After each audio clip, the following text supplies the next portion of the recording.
ในบรรดาขหบดีแห่งกรุงศรีมิมีผู้ใดยิ่งใหญ่และเป็นที่นับหน้าถือตาเกินไปกว่าเจ้าสัวมีชัยผู้สร้างตนเองจากเสื่อผืนหมอนใบจนกลายเป็นเจ้าของกองเรือสินค้าที่ใหญ่ที่สุดแต่ในสายตาของเหล่าขุนนางผู้ดีเก่าตระกูลของเขาก็เป็นได้เพียงเศรษฐีหน้าใหม่ที่ไร้ซึ่งชาติกำเนิดอันสูงส่งทุกเช้าณท่าเรือที่คึกคักที่สุดของกรุงศรีร่างสูงใหญ่ของเจ้าสัวมีชัยจะลงมาควบคุมดูแลการขนส่งสินค้าด้วยตนเองเสียงของเขาส่งอำนาจและเด็ดขาดเป็นที่ยำเกรงของเหล่ากัปตันเรือจากต่างแดนและคนนับหน้าถือตานับร้อยแต่ข้างกายของพยัคฆ์เฒ่าผู้นี้มักจะมีเงาของบุปผางามเคียงข้างอยู่เสมอนั่นก็คือแม่หญิงมาลัยทองธิดาคนเดียวของท่านเจ้าสัวนางมาลัยทองงดงามราวกับภาพวาดผิวพรรณละเอียดผุดผ่องกิริยามารยาทอ่อนหวานแต่ดวงตาของนางกลับเฉียบคมเกินสตรีวัยเดียวกันนางไม่ได้ถูกเลี้ยงดูมาในเรือนแต่กลับเติบโตมาท่ามกลางเสียงต่อรองและกลิ่นอายของเครื่องเทศจากแดนไกลนางสามารถแยกแยะคุณภาพของผ้าไหมด้วยการสัมผัสเพียงครั้งเดียวและสามารถคำนวณกำไรขาดทุนได้รวดเร็วจนเสมียนของบิดาต้องอายบ่ายวันหนึ่งขณะที่เจ้าสัวมีชัยกำลังเจรจาค้าขายกับกัปตันเรือชาวอาหรับผู้มีเสน่ห์เล่ห์เหลี่ยมแพรวๆราคาของท่านสูงเกินไปสำหรับพรมผืนนี้กัปตันต่อให้ลวดลายจะงดงามเพียงใดแต่คุณภาพของเส้นไหมยังไม่ดีพอท่านเจ้าสัวท่านช่างตาถึงยิ่งนักแต่พรมผืนนี้เดินทางข้ามน้ำข้ามทะเลมาไกลราคานี้ถือว่าสมเหตุสมผลแล้วขณะที่การเจรจากำลังจะถึงทางตันมาลัยทองที่นั่งฟังอยู่เงียบๆจึงเอ่ยขึ้นเดี๋ยวก่อนค่ะท่านพ่อนางลุกขึ้นเดินไปใกล้ๆแล้วพูดกับกัปตันด้วยรอยยิ้มที่อ่อนหวานแต่แววตานั้นฉลาดเฉลียวนักท่านกัปตันท่านคงยังไม่ทราบข่าวใช่หรือไม่ว่าเมื่อเช้านี้กองเรือหลวงเพิ่งจะประกาศลดภาษีผ้าไหมนำเข้าเพื่อช่วยเหลือราษฎรทำให้ต้นทุนของท่านลดลงไปมากกัปตันเรือถึงกับหน้าเจือนลงทันทีเขาไม่คาดคิดว่าธิดาสาวของเจ้าสัวจะรอบรู้เรื่องการค้าถึงเพียงนี้ดังนั้นราคาที่ท่านพ่อเสนอจึงถือว่ายุติธรรมที่สุดแล้วไม่ใช่หรือคะที่สุดแล้วการเจรจาจบลงด้วยชัยชนะของเจ้าสัวมีชัยเขามองลูกสาวด้วยสายตาที่เปี่ยมด้วยความภาคภูมิใจเห็นไหมมาลัยทองของพ่อ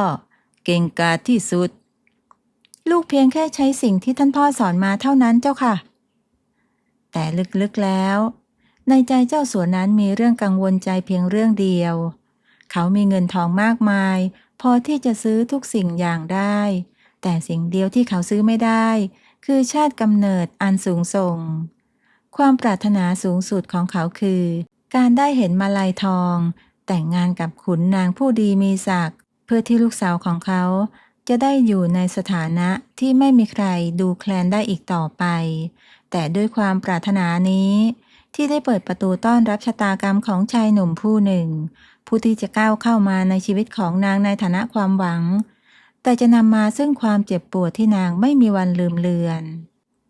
หลายเดือนผ่านไปนับตั้งแต่ท่านขหบดีจากไปทิวาในฐานะนายใหญ่คนใหม่ใช้เวลาส่วนใหญ่อยู่ในห้องทำงานที่โออาของบิดาเขานั่งอยู่บนเก้าอี้บุหนังตัวใหญ่รายล้อมไปด้วยบัญชีรายรับรายจ่ายและแผนที่เส้นทางการเดินเรือที่ซับซ้อนแต่จิตใจของเขากลับไม่ได้อยู่ที่นั่นเลยแม้แต่น้อยสายตาของเขามักจะเหม่อมองออกไปนอกหน้าต่างปล่อยให้ความคิดล่องลอยไปถึงตำนานธิดากินนรี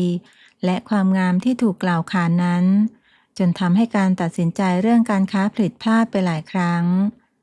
วันหนึ่งที่ปรึกษาชราที่เคยรับใช้บิดาของเขาก็เข้ามาในห้องด้วยสีหน้าที่กลืนไม่เข้าคายไม่ออกนายท่านขอรับ กองเรือของเราที่ส่งไปฆ่ากำยานที่แดนใต้เพิ่งจะส่งข่าวมาว่าขาดทุนอย่างหนักขอรับขาดทุนหรือเป็นไปได้อย่างไรเพราะว่าท่านมีคำสั่งให้ซื้อกำยานมาทั้งหมดโดยไม่รอตรวจสอบราคาตลาดก่อนขอรับทำให้ตอนนี้เรามีกำยานล้นคลังแต่ราคาในตลาดกลับตกต่ำอย่างไม่น่าเชื่อทิวาได้แต่พยักหน้ารับอย่างไม่ใส่ใจนักความผิดพลาดนั้นไม่ได้ทำให้เขาทุกข์ร้อนใจเท่ากับความเบื่อหน่ายที่ต้องจมอยู่กับตัวเลขเหล่านี้ที่ปรึกษาก็ได้แต่ถอนหายใจด้วยความเป็นห่วงในยามค่ำคืนทิวาหลีกหนีความรับผิดชอบของเขาปลอมตัวเป็นคนธรรมดาแล้วไปนั่งตามโรงเหล้าในย่านท่าเรือซึ่งเป็นที่ที่เหล่ากะลาสีและนักเดินทางจากแดนไกลมักจะมาแลกเปลี่ยนเรื่องเล่ากันเขาเสนอไวน์ชั้นดีให้กับกัปตันเรือชราผู้หนึ่งซึ่งมีรอยสักรูปพญานาคเต็มแขนท่านผู้เฒ่าท่านเคยได้ยินเรื่องราวของยอดเขาสิงขรทางทิศเหนือบ้างหรือไม่กัปตันเรือเฒ่าจิบไวน์ไปอึกหนึ่งแล้วก็หัวเราะในลำคอ เคยได้ยินสิและข้าขอเตือนเจ้าหนุ่มด้วยความหวังดีอย่าได้ไปยุ่งเกี่ยวกับมันเลยเพื่อนข้าคนหนึ่งเคยอวดดีว่าจะไปเด็ดดอกบุปผาแห่งสวรรค์กลับมาแต่สิ่งที่กลับมามีเพียงม้าของเขาที่วิ่งเตลิดออกมาที่ท่าเรือเพียงลำพังส่วนตัวของมันนั้นหายสาบสูญไปตลอดกาลเลยคำเตือนนั้นแทนที่จะทำให้ทิวาหวาดกลัวกลับยิ่งทำให้ภาพของธิดากินนรีดูสูงค่าและท้าทายมากยิ่งขึ้นไปอีกบ่ายวันต่อมาขณะที่ทิวามุ่งหน้าไปยังหอสมุดหลวงเขาก็บังเอิญเดินผ่านขบวนของเจ้าสัวมีชัยที่กำลังเดินทางกลับจากบริจาคเงินบูรณะวัดพอดีผู้คนมากมายต่างพากันแหวกทางให้ด้วยความเคารพและยำเกรงในความมั่งคั่งนั้นทิวาหยุดยืนมองขบวนนั้นอย่างไม่ใส่ใจนักแต่แล้วสายตาก็พลันจ้องมองไปที่ร่างของสตรีผู้หนึ่งที่นั่งอยู่บนเสลียงอย่างไม่อาจละสายตาได้นั่นคือแม่หญิงมาลัยทองความงามของนางสะกดทิวาให้หยุดนิ่งแต่สิ่งที่ทำให้หัวใจของเขาเต้นแรงกว่านั้นคือบทสนทนาของชาวบ้านที่ดังแว่วมาในหูดูแม่หญิงมาลัยทองสิงามราวกับนางฟ้ามาจุติจริงๆเลยนะใช่งามแล้วจะทำอะไรได้เล่าในเมื่อเกิดเป็นแค่ลูกเจ้าสัวไม่มีวันที่จะได้เป็นคุณหญิงคุณนายในแวดวงชั้นสูงหรอกมาลัยทองมีทุกสิ่งที่เขาไม่มีนั่นคือทรัพย์สมบัติมหาศาลและเขาก็มีทุกสิ่งที่นางขาดไปนั่นคือชาติกำเนิดของผู้ดีและหนทางสู่อำนาจราชศักดิ์ทิวากลับมายังเรือนของตนในเย็นวันนั้นแต่เขาไม่ใช่บัณฑิตสิ้นหวังคนเดิมอีกต่อไปเขาไปหยุดยืนอยู่ที่หน้ากระจกบานเก่าที่ขอบเริ่มดำคล้ำแล้วก็กระซิบกับเงาสะท้อนของตนเองทรัพย์ของนางจะซื้ออนาคตให้เราและนามสกุลของเราจะซื้อเกียรติให้นางช่างเป็นการจับคู่ที่สวรรค์สร้างมาโดยแท้รอยยิ้มปรากฏขึ้นที่มุมปากของเขามันไม่ใช่รอยยิ้มของบัณฑิตผู้รักในความรู้แต่เป็นรอยยิ้มของพรานผู้กำลังจะได้กวางทองที่งดงามที่สุดนับจากวันที่ได้พบกับแม่มาลัยทองทิวาก็เปลี่ยนแปลงตนเองโดยสิ้นเชิงเขาไม่ได้เก็บตัวอ่านตำราอยู่แต่ในเรือนอีกต่อไปแล้วแต่กลับเริ่มปรากฏตัวในสถานที่ที่เหล่าผู้มีอันจะกินมักจะไปรวมตัวกันนั่นก็คือศาลากวีริมน้ำที่ซึ่งเหล่าบัณฑิตและขุนนางชั้นผู้น้อยมักจะมาประลองกวีกัน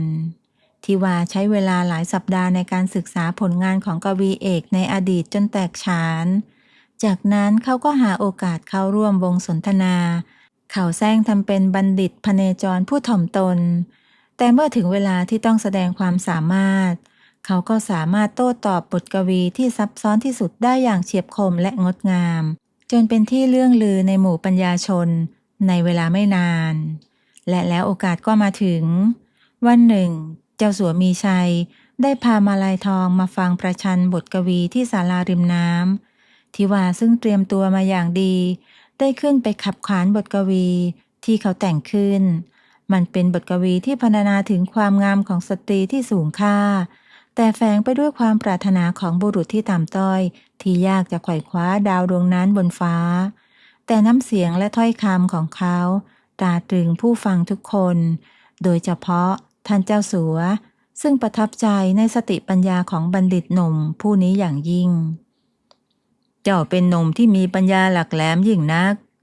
น่าเสียดายที่โอกาสยังมาไม่ถึงข้าน้อยเชื่อในโชคชะตาขอรับท่านเจ้าสัวหากมีวาสนาสักวันหนึ่งข้าคงได้รับใช้แผ่นดินกอบกู้ชื่อเสียงของวงศ์ตระกูลกลับคืนมาขอรับคำตอบที่ถ่อมตนแต่เปี่ยมไปด้วยความทะเยอทะยานนั้นถูกใจเจ้าสัวมีชัยยิ่งเขาเห็นภาพของตนเองในวัยหนุ่มที่ซ้อนทับขึ้นมาและที่สำคัญที่สุดเขาเห็นหนทางที่จะยกระดับสถานะของลูกสาวตนเองได้แล้วเจ้าสัวมีชัยจึงได้เชิญทิวามาที่คฤหาสน์ของตนบ่อยครั้งขึ้นเพื่อสนทนาและเล่นหมากกระดานด้วยกันและนั่นก็เป็นโอกาสให้ทิวาได้ทำความรู้จักกับมาลัยทองอย่างเป็นทางการเขาปฏิบัติต่อนางอย่างให้เกียรติและนุ่มนวลที่สุดเขาไม่ได้พูดเรื่องเงินทองเหมือนพ่อค้าคนอื่นๆแต่กลับสนทนาเรื่องปรัชญาและบทกวีกับนางทำให้มาลัยทองผู้มีสติปัญญาเฉียบแหลมรู้สึกราวกับได้พบคนที่เข้าใจในตัวตนของนางอย่างแท้จริงนางค่อยๆตกหลุมรักบัณฑิตหนุ่มผู้สูงศักดิ์แต่ยากจนผู้นี้โดยไม่รู้เลยว่า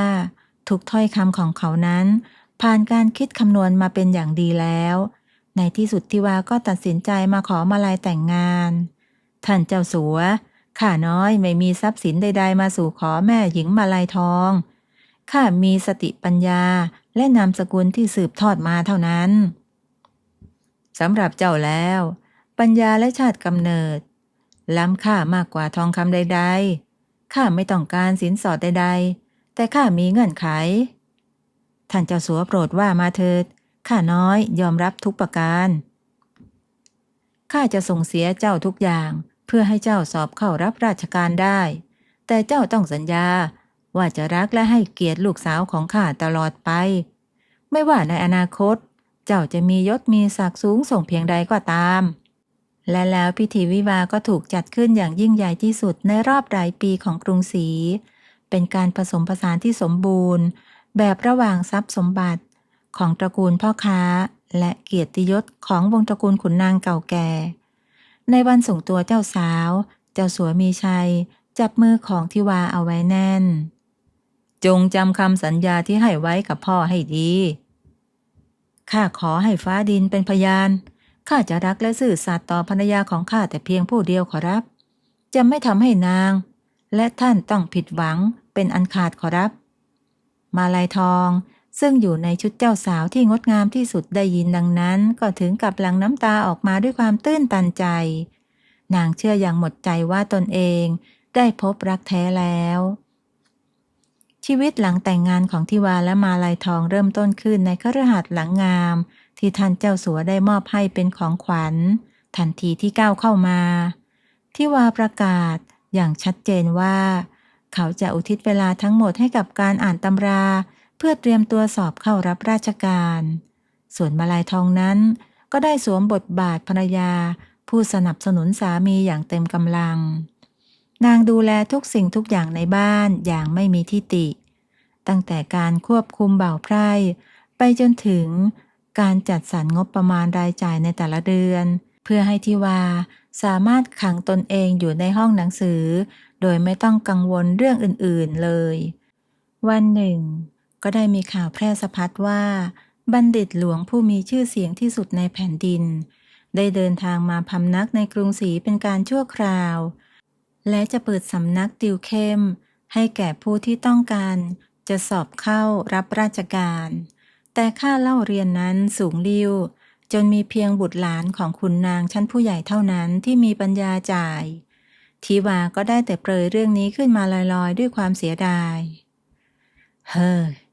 หากพี่ได้มีโอกาสเล่าเรียนกับท่านอาจารย์ผู้นั้นสักครั้งก็คงจะดีไม่น้อย ในวันรุ่งขึ้นมาลัยทองได้เดินทางไปยังโรงรับจำนำที่เชื่อถือได้ที่สุดในเมืองนางถอดปิ่นปักผมทองคำฝั่งทับทิมซึ่งเป็นของดูต่างหน้าชิ้นสุดท้ายของมันดาออกมาวางไว้บนโต๊ะโดยไม่ลังเลเมื่อนางกลับถึงบ้านก็ได้นำถุงเงินที่หนักอึ้งมอบให้กับสามีพี่ทิวาจ๊ะนี่คือค่าเล่าเรียนสำหรับท่านอาจารย์เฒ่าผู้นั้นจ้ะมาลัยทองน้องไปหาเงินมากมายขนาดนี้มาจากไหนกันพี่รับไว้ไม่ได้หรอกมันเป็นเงินของน้องนะของนอกกายไม่สำคัญเท่าอนาคตของพี่หรอกจ้ะความสำเร็จของพี่คือความสำเร็จของน้องเช่นกันทิวารับเงินนั้นมาไว้ในมือในใจของเขารู้สึกยินดีในความทุ่มเทของภรรยาแต่ก็เป็นความยินดีที่มองว่ามันคือการลงทุนที่คุ้มค่าเช่นกันเวลาผ่านไปเป็นปีสุขภาพของท่านเจ้าสัวก็เริ่มทรุดโทรมตามวัยทำให้มาลัยทองต้องเข้าไปช่วยดูแลกิจการที่ท่าเรือมากขึ้นนางต้องตื่นตั้งแต่เช้าตรู่เพื่อไปควบคุมการค้าขายเจรจากับกัปตันเรือและดูแลบัญชีรายรับรายจ่ายทั้งหมด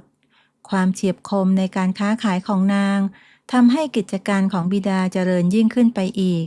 ทรัพย์สินที่ได้มาทั้งหมดนั้นก็ถูกนำมาใช้เพื่อการสนับสนุนการศึกษาของทิวาจนหมดสิ้นห้องหนังสือของเขา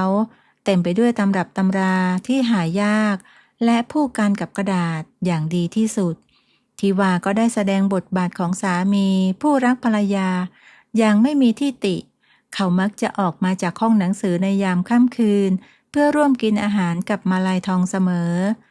เขากล่าวชื่นชมเธอในความเหนื่อยยากและบางครั้งก็แต่งบทกวีสั้นๆเพื่อยกย่องในความดีงามของนางทำให้มาลัยทองยิ่งมีกำลังใจที่จะทุ่มเทให้กับสามีมากยิ่งขึ้นจนกระทั่งวันสุดท้ายของการสอบหลวงมาถึงในคืนนั้นมาลัยทองกำลังจัดเตรียมชุดบัณฑิตและกล่องอาหารสำหรับสามีของนางอย่างตั้งใจพรุ่งนี้แล้วสินะจ๊ะน้องเชื่อมั่นว่าพี่ต้องทำได้แน่นอนจ้ะทั้งหมดนี้ก็เพราะน้องหากไม่มีน้องพี่ก็คงไม่มีวันนี้ไม่มีวันที่จะมาถึงจุดนี้ได้พี่จะตอบแทนทุกสิ่งทุกอย่างที่น้องทำให้พี่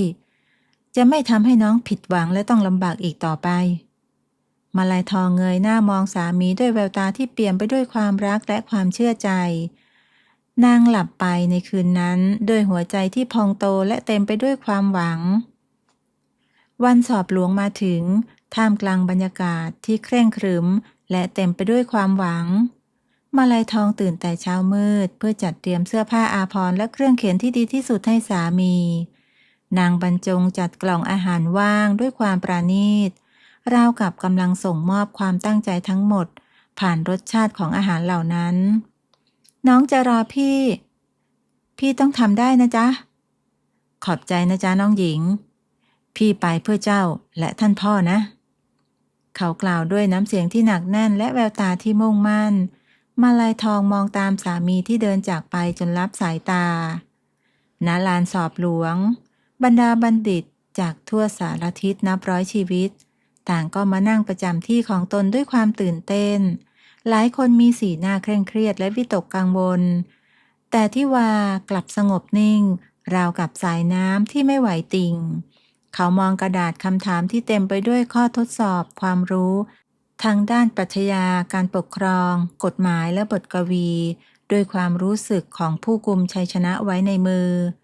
ความรู้ทั้งหมดที่ภรรยาและพ่อตาได้ทุ่มเทให้เขาบัดนี้มารวมตัวอยู่ที่ปลายผู้กันของเขาแล้วเวลาผ่านไปหลายสัปดาห์การสอบก็สิ้นสุดลงมันเป็นช่วงเวลาแห่งการรอคอยที่ยาวนานและทรมานใจสำหรับมาลัยทองและท่านเจ้าสัวทุกครั้งที่มีเสียงอึกกระทึกครึกโครมดังขึ้นที่หน้าบ้านหัวใจของพวกเขาก็จะเต้นระรัวด้วยความคาดหวังพ่อเชื่อว่าทิวาต้องทำได้แน่เขาเป็นคนมีปัญญาหลักแหลมที่สุดเท่าที่พ่อเคยพบมาลูกก็เชื่อเช่นนั้นเจ้าค่ะท่านพ่อเขาทุ่มเทมากเหลือเกินเจ้าค่ะและแล้ววันประกาศผลก็มาถึงเสียงกลองและเสียงแตรขบวนดังมาแต่ไกล ทำให้ผู้คนทั่วย่านการค้าต่างพากันออกมาดูด้วยความสนใจและขบวนนั้นก็มาหยุดตรงที่หน้าประตูคฤหาสน์ของบ้านเจ้าสัวมีชัยพอดีผู้ถือสารก้าวลงจากหลังม้าและประกาศด้วยเสียงอันดังลั่นประกาศจากกรมวังบัณฑิตทิวาสอบได้คะแนนสูงสุดในแผ่นดินบัดนี้พระราชาทรงมีพระบรมราชโองการโปรดเกล้าแต่งตั้งให้เป็นขุนหลวงทิวาเข้ารับราชการในกรมมหาดไทยสิ้นเสียงประกาศ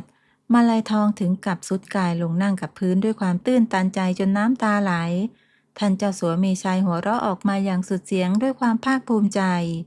บ่าวไพร่ในบ้านต่างโห่ร้องด้วยความยินดีเหล่าเพื่อนบ้านที่เคยดูแคลนต่างเข้ามาแสดงความยินดีทิวาเดินออกจากเรือนในชุดผ้าไหมเนื้อดีเขารับสารหลวงมาคุกเข่าลงตรงหน้าภรรยาและพ่อตาเกียรติยศทั้งหมดนี้เป็นของท่านพ่อและน้องหญิงหากไม่มีท่านทั้งสองข้าคงไม่มีวันนี้คำพูดนั้นยิ่งทำให้มาลัยทองซาบซึ้งจนพูดไม่ออกนางเชื่ออย่างสุดหัวใจว่าความลำบากทั้งหมดได้สิ้นสุดลงแล้วและชีวิตข้างหน้าจะมีแต่ความสุขและความรุ่งโรจน์ในเย็นวันนั้นทิวาได้สวมใส่ชุดขุนนางเต็มยศเป็นครั้งแรกแล้วก็เดินทางเข้าวังหลวงเพื่อถวายสัตย์เขาก้าวออกจากคฤหาสน์ของเจ้าสัวในฐานะบัณฑิตยากจนแต่ก้าวเข้าสู่ราชวังในฐานะขุนหลวงทิวาขุนนางหนุ่มผู้มีอนาคตไกลที่สุดมาลัยทองมองตามสามีผู้เป็นที่รักด้วยหัวใจที่เปี่ยมสุขชีวิตของขุนหลวงทิวาในฐานะขุนนางอนาคตไกลเริ่มต้นขึ้นเขาใช้สติปัญญาและความรู้ความสามารถที่ได้สั่งสมมาอย่างเต็มที่ในการรับใช้ราชการจนเป็นที่โปรดปรานของขุนนางชั้นผู้ใหญ่ในเวลาไม่นานทุกครั้งที่เขากลับมาถึงบ้านในยามค่ำคืนมาลัยทองก็จะคอยต้อนรับเขาด้วยรอยยิ้มและอาหารมื้ออุ่นๆเสมอแต่โลกใหม่ที่ทิวาก้าวเข้าไปนั้นไม่ได้มีเพียงเกียรติยศและความสำเร็จมันยังเต็มไปด้วยการแข่งขันการดูแคลนและเล่ห์เหลี่ยมของสังคมชั้นสูงวันหนึ่งในงานเลี้ยงที่จัดขึ้นสำหรับขุนนางใหม่ทิวากำลังสนทนาเรื่องการปฏิรูปที่ดินกับขุนนางผู้ใหญ่อย่างออกรถก็มีขุนนางหนุ่มอีกคนหนึ่งเดินเข้ามาทักทายท่านหลวงทิวาช่างมีปัญญาหลักแหลมเสียจริงคงต้องขอบคุณทรัพย์สินของพ่อตาท่านที่เป็นถึงเจ้าสัวใหญ่สินะที่ทำให้ท่านมีเวลาอ่านหนังสือมากกว่าพวกเราคำพูดนั้นแม้จะมาพร้อมรอยยิ้มแต่ก็แฝงไปด้วยหนามแหลมคมที่ทิ่มแทงใจของทิวาอย่างจังเขาเป็นเพียงบัณฑิตที่ใช้เงินของภรรยาซื้อตำแหน่งมาทิวาทำได้เพียงฝืนยิ้มแต่ในใจนั้นก็ครุ่นคิดไปด้วยนับจากวันนั้นเขาก็เริ่มมองภรรยาและครอบครัวในมุมที่เปลี่ยนไปความทุ่มเทของมาลัยทองที่เขาเคยซาบซึ้งบัดนี้กลายเป็นเครื่องตอกย้ำถึงชาติกำเนิดอันต่ำต้อยของเขาแต่ความมั่งคั่งของท่านเจ้าสัวที่เคยเป็นบันไดให้เขาไต่เต้าบัดนี้กลับกลายเป็นโซ่ตรวนที่ทวงรั้งเกียรติยศของเขาไว้เขาเริ่มใช้เวลานอกบ้านมากขึ้นอ้างติดราชการสำคัญหรือต้องไปร่วมงานเลี้ยงของเหล่าขุนนางซึ่งเป็นงานสำหรับบุรุษเท่านั้นมาลัยทองเริ่มรู้สึกได้ถึงความห่างเหินพี่ทิวาระยะนี้ท่านดูเหนื่อยและห่างเหินไปนะจ๊ะมีเรื่องไม่สบายใจอันใดหรือเปล่าจ๊ะเรื่องงานราชการน่ะน้องหญิงซับซ้อนเกินกว่าที่เจ้าจะเข้าใจอย่ากังวลไปเลยคำตอบนั้นปิดกั้นนางออกจากโลกใบใหม่ของเขาโดยสิ้นเชิงทำให้นางกลายเป็นเพียงภรรยาที่อยู่ที่บ้านผู้ไม่เข้าใจเกียรติยศอันสูงส่งของสามีจุดเปลี่ยนที่สำคัญที่สุดเกิดขึ้นในงานเลี้ยงฉลองวันประสูติขององค์รัชทายาทณที่นั่นนั่นเองทิวาได้ถูกแนะนำตัวให้รู้จักกับธิดาคนงามของเจ้าพระยากรมวังขุนนางผู้มีอำนาจสูงสุดคนหนึ่งในแผ่นดินนางเป็นสตรีที่งดงามตามแบบฉบับกุลสตรีชั้นสูงและที่สำคัญที่สุดคือนางมาจากตระกูลขุนนางที่แท้จริงทิวาเห็นสายตาที่เหล่าขุนนางหนุ่มคนอื่นๆมองนางด้วยสายตาชื่นชมและยำเกรงเขามองเห็นอำนาจและบารมีที่แผ่ออกมาจากวงตระกูลของนาง และในบัดดลนั้นเองความคิดอันชั่วร้ายก็ได้ก่อตัวขึ้น การแต่งงานกับสตรีผู้สูงศักดิ์คือหนทางที่จะทำให้เขาเป็นผู้ดีโดยแท้จริงทิวามาถึงบ้านในคืนนั้นดึกกว่าทุกคืนมาลัยทองยังคงนั่งรออยู่ที่โต๊ะอาหารเย็นที่นางทำไว้เย็นชืดหมดพี่กลับมาแล้วเหรอจ๊ะน้องอุ่นกับข้าวให้นะแต่ทิวากลับเดินผ่านไปโดยแทบไม่ได้มองเขามองภรรยาของตนผู้หญิงที่เคยเป็นทุกสิ่งทุกอย่างสำหรับเขาบัดนี้ในสายตาของเขากลายเป็นเพียงอดีตที่งดงามแต่เป็นอดีตที่ต้องถูกลบออกไปเพื่ออนาคตที่สูงส่งกว่าความเปลี่ยนแปลงอย่างกระทันหันนี้ทำให้มาลัยทองทั้งประหลาดใจและมีความสุขนางเชื่ออย่างสุดใจว่าสามีของตนคงปรับตัวเข้ากับชีวิตขุนนางได้แล้วและกลับมาเป็นคนเดิมคนที่นางเคยรักน้องหญิงพี่ขอโทษนะที่ช่วงนี้ห่างเหินไปงานราชการมันหนักหนาเหลือเกินจนทำให้พี่ละเลยภรรยาที่ดีที่สุดของพี่ไปไม่เป็นไรเลยจ้ะพี่น้องเข้าใจเสมอเพียงแค่ท่านมีน้องอยู่ในใจก็พอแล้วจ้าเมื่อเห็นว่าภรรยาของตนไว้เนื้อเชื่อใจอย่างเต็มที่ทิวาก็เริ่มวางแผนของตนต่อไปเพื่อเป็นการไถ่โทษคืนพรุ่งนี้เป็นวันพระจันทร์เต็มดวงเราไปล่องเรือชมจันทร์กัน2 ต่อ 2ที่คุ้งน้ำท้ายเมืองดีไหมเหมือนวันแรกๆที่เราเจอกันไงจริงเหรอจ๊ะดีเลยจ้ะน้องอยากไปที่สุดเลยในเย็นวันต่อมามาลัยทองก็บรรจงแต่งกายด้วยผ้าไหมที่งดงามที่สุดประดับด้วยเครื่องประดับที่นางเหลืออยู่ไม่กี่ชิ้นนางมองดูเงาสะท้อนของตนเองในกระจกด้วยความสุขส่วนทิวานั้นไม่ได้เตรียมตัวสำหรับความโรแมนติกใดๆเลยในช่วงบ่ายวันนั้นเขาแอบเดินทางไปยังท่าเรือแล้วก็ว่าจ้างฝีพายคนหนึ่งที่มีท่าทางน่ากลัวและประวัติไม่ค่อยดีนักเขาจ่ายเงินล่วงหน้าให้พวกมันอย่างงามและกระซิบสั่งแผนการบางอย่างด้วยแววตาที่เหี้ยมเกรียมเมื่อถึงเวลานัดหมายทิวาก็มาหามาลัยทองที่ท่าเรือที่นั่นเงียบสงบห่างจากผู้คนและมีเรือลำเล็กๆจอดอยู่ทำไมเราไม่ใช้เรือที่บ้านของเราละจ๊ะพี่อยากให้เป็นส่วนตัวที่สุดนะน้องหญิงเขายิ้มให้นางอย่างอ่อนโยนแล้วก็ช่วยประคองนางลงไปนั่งในเรือจากนั้นก็เริ่มพายเรือออกสู่ใจกลางแม่น้ำเพียงลำพังในคืนนั้นราวกับฝันพระจันทร์เต็มดวงลอยเด่นอยู่บนท้องฟ้าส่องแสงสีเงินลงมากระทบผืนน้ำเป็นประกายระยิบมาลัยทองแหงนหน้ามองดวงจันทร์ด้วยความสุขพลางเล่าเรื่องราวต่างๆที่ได้พบเจอให้สามีฟังแต่ทิวาแทบไม่ได้ตอบอะไรเลยเขาเอาแต่จ้ำพายอย่างเงียบๆพาเรือออกจากเขตเมืองที่สว่างไสวลึกเข้าไปในคุ้งน้ำที่มืดมิดและเปลี่ยวร้างมากขึ้นเรื่อยๆจนในที่สุดก็มาถึงบริเวณที่ขึ้นชื่อว่าน้ำลึกและเชี่ยวที่สุดมาลัยทองเริ่มรู้สึกถึงความผิดปกติเราออกมาไกลจังเลยนะพี่แถวนี้ดูวังเวงพิกลจ้ะทิวาหยุดพายเขาวางไม้พายลงแล้วก็หันมามองหน้าเธอนิ่งๆแสงจันทร์ที่สาดส่องลงมาทำให้มาลัยทองเห็นแววตาของสามีมองเธอเป็นครั้งแรกมันไม่ใช่แววตาที่เปี่ยมด้วยความรักแต่เป็นแววตาที่เย็นชาและว่างเปล่าใช่ไกลพอที่เสียงกรีดร้องของหล่อนจะไม่มีใครได้ยินไงล่ะคำพูดอันเย็นเยียบของทิวาเสียดแทงเข้าไปในหัวใจของมาลัยทองนางจ้องมองใบหน้าของสามีที่บัดนี้ดูราวกับเป็นคนแปลกหน้าพยายามค้นหาสายตาที่อ่อนโยนแต่กลับไม่พบเลยพี่ทิวาท่านพูดอะไรน่ะน้องคงจะหูแว่วไปเองเจ้าได้ยินไม่ผิดหรอกมาลัยทองข้าพูดว่าที่นี่ไกลพอที่จะไม่มีใครได้ยินเสียงของเจ้าทำไมล่ะจ๊ะทำไมความรักของเราความทุ่มเททั้งหมดที่ผ่านมามันไม่มีความหมายเลยเหรอจ๊ะความรักหรือมันสำหรับคนโง่เท่านั้นเจ้ากับพ่อของเจ้าเป็นบันไดที่ดีแต่ตอนนี้ข้าขึ้นมาสูงแล้วบันไดอย่างพวกเจ้าก็ไม่จำเป็นอีกต่อไปชาติกำเนิดของเจ้าคือตราบาปที่คอยฉุดรั้งเกียรติยศของข้า ข้ากำลังจะแต่งงานใหม่กับธิดาของท่านเจ้าพญาและในประวัติชีวิตอันรุ่งโรจน์ของข้าจะต้องไม่มีภรรยาที่เป็นลูกสาวเจ้าสัวถูกถ้อยคำของเขาคือยาพิษที่ค่อยๆทำลายหัวใจของมาลัยทองให้แหลกสลายในขณะที่นางกำลังจมอยู่กับความเสียใจทิวาก็ลุกขึ้นยืนแล้วก้าวเข้ามาหานางอย่างรวดเร็วมาลัยทองถอยครู่ด้วยความหวาดกลัวแต่ในเรือลำเล็กแคบๆนี้ไม่มีทางหนีไปไหนได้อีกแล้วอย่านะพี่ทิวาอย่าทำอะไรข้าเลยแต่เสียงอ้อนวอนของนางไร้ความหมายเขาใช้พละกำลังที่เหนือกว่าจับรวบร่างของนางเอาไว้แล้วอุ้มขึ้นไปที่ขอบเรือ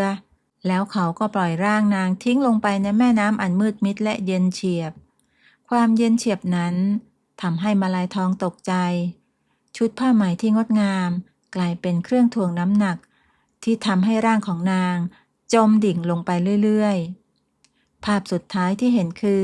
แสงจันทร์นวลที่ส่องลงมาในแม่น้ำและมันก็ค่อยๆเลือนลางลงไปบนผิวน้ำทิวาจ้องมองฟองอากาศฟองสุดท้ายที่ลอยขึ้นมาแล้วก็แตกสลายไปเขายืนนิ่งอยู่ครู่หนึ่งเมื่อแน่ใจว่าทุกอย่างจบสิ้นลงแล้วเขาก็หยิบไม้พายขึ้นมาอีกครั้งเขาพายเรือกลับเข้าฝั่งทิ้งอดีตที่เคยมีให้จมอยู่ใต้น้ำตรงนั้นในขณะเดียวกันนั่นเองเรือนแพพระที่นั่งลำใหญ่งดงามลำหนึ่งก็ได้แล่นมาตามแม่น้ำอย่างช้าๆบนเรือประดับประดาด้วยโคมไฟสว่างไสวข้างในนั้นคือท่านเจ้าพระยาผู้ดำรงตำแหน่งเสนาบดีใหญ่พร้อมด้วยท่านผู้หญิงผู้เป็นภรรยาทั้งสองกำลังเดินทางกลับกรุงศรีหลังจากไปทำบุญครั้งใหญ่ที่วัดทางเหนือ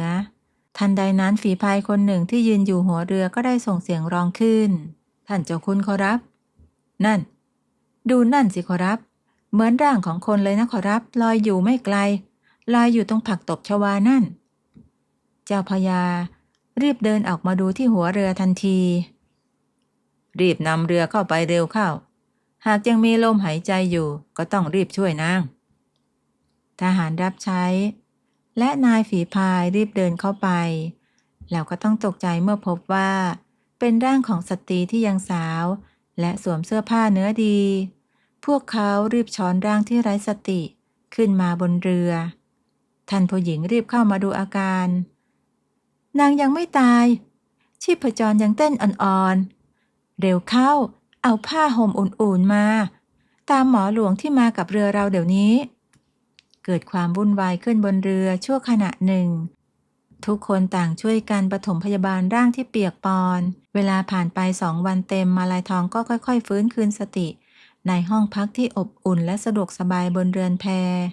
นางรู้สึกสับสนและหวาดกลัวแต่เมื่อได้เห็นใบหน้าที่เปี่ยมด้วยเมตตาของท่านผู้หญิงที่คอยดูแลไม่ห่างก็รู้สึกปลอดภัยไม่ต้องกลัวนะแม่หนูบัดนี้เจ้าปลอดภัยแล้วหลังจากที่มาลัยทองเริ่มมีเรี่ยวแรงพอที่จะพูดคุยได้ท่านเจ้าพญาและท่านผู้หญิงก็ได้เข้ามาไต่ถามเรื่องราวด้วยความอ่อนโยนเมื่อได้ฟังเรื่องราวทั้งหมดท่านเจ้าพญาก็ถึงกับนิ่งและอึ้งด้วยความโกรธข้าเคยได้ยินเรื่องของขุนหลวงทิวาอยู่เหมือนกันไม่นึกเลยว่าบัณฑิตผู้มีหน้ามีตามีอนาคตไกลจะมีจิตใจที่โหดเหี้ยมอำมหิตถึงเพียงนี้น่าสงสารเหลือเกินนะแม่หนูไม่เป็นไรนะถือว่าเจ้าได้ตายไปจากชีวิตเก่าๆที่เลวร้ายนั่นแล้วบัดนี้เจ้าปลอดภัยแล้วนะพวกเราไม่มีทายาทสืบสกุลเจ้าจงเป็นดั่งแก้วตาดวงใจให้กับพวกเราเถิดเราจะมอบชีวิตใหม่และสถานะใหม่ให้แก่เจ้าจะไม่มีผู้ใดกล้ามารังแกเจ้าอีกมาลัยทองซาบซึ้งในพระคุณของทั้งสองนางก้มกราบแทบเท้านับจากนั้นชีวิตของธิดาเจ้าสัวก็ได้สิ้นสุดลงและชีวิตของธิดาบุญธรรมของท่านเจ้าพญาก็ได้เริ่มต้นขึ้นเวลาผ่านไปเกือบ1 ปีเต็มมาลัยทองก็ได้ใช้ชีวิตใหม่อย่างสงบสุขเรียนรู้โลกของชนชั้นสูงท่านผู้หญิงได้สอนมารยาทในวังการวางตัวส่วนเจ้าพญาก็ทั้งทึ่งในสติปัญญาด้านการค้าขายอย่างยิ่งวันหนึ่งมาลัยทองก็ได้ตรวจดูบัญชีรายรับรายจ่ายท่านพ่อเจ้าขา หากเราเปลี่ยนจากการสั่งผ้าไหมจากพ่อค้าคนกลางมาเป็นการส่งเรือไปรับซื้อโดยตรงที่เมืองท่าจะสามารถประหยัดเงินได้อีกมากโขเลยนะเจ้าคะท่านเจ้าพญาลองทำตามคำแนะนำของนางและก็ได้ผลดีเกินคาดเขายิ่งรักและเอ็นดูในความสามารถของธิดาบุญธรรมคนนี้มาลัยทองไม่ได้เป็นเพียงผู้อาศัยแต่กลายเป็นเรี่ยวแรงสำคัญในการดูแลทรัพย์สินของตระกูลแม้จะมีความสุขกับชีวิตใหม่แต่ในใจของนางก็ไม่เคยลืมเลือนความเจ็บปวดและความอายุติธรรมที่เคยได้รับเรียนท่านเจ้าคุณและคุณหญิงมีข่าวใหญ่ขอรับท่านหลวงทิวาผู้ตรวจการหนุ่มอนาคตไกลกำลังจะเข้าพิธีวิวาห์กับธิดาคนงามของท่านพระยาศรีหราชเดโชในอีก1 เดือนข้างหน้าขอรับเมื่อได้ยินชื่อของทิวาช้อนในมือของมาลัยทองก็หยุดชะงักลงเล็กน้อยท่านเจ้าพญาและท่านผู้หญิงหันมามองหน้ากันทันทีทั้ง3สบตากันและเข้าใจทุกสิ่งโดยไม่ต้องเอ่ยวาจาใดๆเวลาแห่งการรอคอยได้สิ้นสุดลงแล้วในเย็นวันนั้นมาลัยทองยืนอยู่ที่หน้ากระจกบานใหญ่ในห้องนอนของเธอภาพที่สะท้อนออกมาไม่ใช่ผู้หญิงที่บอบช้ำอีกต่อไปแต่เป็นสตรีผู้สูงศักดิ์ผู้มีเมตตาและมุ่งมั่นและสงบนิ่งลูกพร้อมแล้วหรือลูกพร้อมแล้วเจ้าค่ะท่านแม่แผนการทั้งหมดที่นางและเจ้าพระยาวางไว้มาถึงเวลาที่เหมาะสมที่สุดงานวิวาห์ของทิวาไม่ใช่งานแห่งการเฉลิมฉลองแต่จะเป็นเวทีแห่งการพิพากษาและนางจะเป็นผู้กำกับการแสดงด้วยตนเองในเช้าวันงานทิวาสวมใส่อาภรณ์ผ้าไหมยกทองที่งดงามที่สุดเขามองดูเงาสะท้อนของตนเองในกระจกด้วยความภาคภูมิใจเขามองไม่เห็นเงาของบัณฑิตยากจนคนเดิมอีกต่อไปแล้วเห็นเพียงขุนนางหนุ่มผู้ทรงเกียรติที่ยืนอยู่บนจุดสูงสุดของชีวิตขณะที่พิธีมงคลกำลังจะเข้าสู่ช่วงสำคัญคือการรดน้ำสังจากองค์ประธานทันใดนั้นเองก็เกิดความโกลาหลขึ้นที่หน้าประตูใหญ่ของคฤหาสน์กราบเรียนท่านเจ้าคุณท่านเจ้าพญาเสนาบดีใหญ่ก็มางานนี้ด้วยขอรับขบวนของท่านเจ้าพญานั้นยิ่งใหญ่สมเกียรติทหารนำขบวนแบกทางให้เสลี่ยงทองคำคันงามที่ถูกหามเข้ามาจนถึงใจกลางลานพิธีทำให้พิธีวิวาห์ต้องหยุดชะงักลงโดยปริยายข้าต้องขออภัยที่มารบกวนงานมงคลในวันนี้แต่เนื่องจากธิดาบุญธรรมของข้าเพิ่งจะเดินทางกลับมาถึงกรุงศรีและนางก็ได้ทราบข่าวงานวิวาห์ของท่านหลวงทิวาผู้เป็นสหายเก่านางจึงอยากมาร่วมงานด้วยตนเองคำพูดนั้นทำให้ทิวาขมวดคิ้วด้วยความแปลกใจเขามั่นใจว่าตนเองไม่เคยรู้จักหรือเป็นสหายกับธิดาบุญธรรมของท่านเจ้าพญามาก่อนเลยแล้วม่านเสลี่ยงทองคำก็ค่อยๆเปิดออกสตรีผู้หนึ่งก้าวลงจากเสลี่ยงอย่างช้าๆนางสวมอาภรณ์ที่งดงามที่สุดแขกผู้มีเกียรติต่างจ้องมองสตรีผู้มาใหม่ด้วยความชื่นชมมีเพียงทิวาเท่านั้นที่ยืนตัวแข็งทื่อใบหน้าของเขาซีดเผือดลงทันทีข้ารู้จักคุณหลวงทิวาดีกว่าผู้ใดในที่นี้เพราะข้าคือมาลัยทองภรรยาคนแรกของเขาเกิดเสียงฮือฮาดังขึ้นทั่วสารทิศมาลัยทองกวาดตามองไปรอบๆก่อนจะเล่าเรื่องราวทั้งหมดที่เกิดขึ้นข้าและบิดาได้ทุ่มเททรัพย์สินทั้งหมดเพื่อส่งเสียให้เขาเล่าเรียนจนได้เป็นขุนนางแต่เมื่อเขาได้มาซึ่งเกียรติยศกลับมองว่าชาติกำเนิดของข้าคือตราบาปที่คอยฉุดรั้งเขาไว้นางได้เล่าต่อถึงราตรีอันโหดร้ายบนเรือลำนั้นอย่าไปฟังสตรีนางนี้นางเป็นหญิงเสียสติข้าไม่เคยพบกับนางมาก่อนในชีวิตเลยแต่แล้วร่างสูงใหญ่ของท่านเจ้าพญาผู้เป็นพ่อบุญธรรมของมาลัยทองก็ได้ก้าวออกมาข้างหน้าบารมีของท่านทำให้ทุกคนที่นั้นสงบนิ่งเจ้าโกหกข้าและภรรยาเป็นผู้พบนางด้วยตนเองร่างของนางเกือบจะไร้ลมหายใจ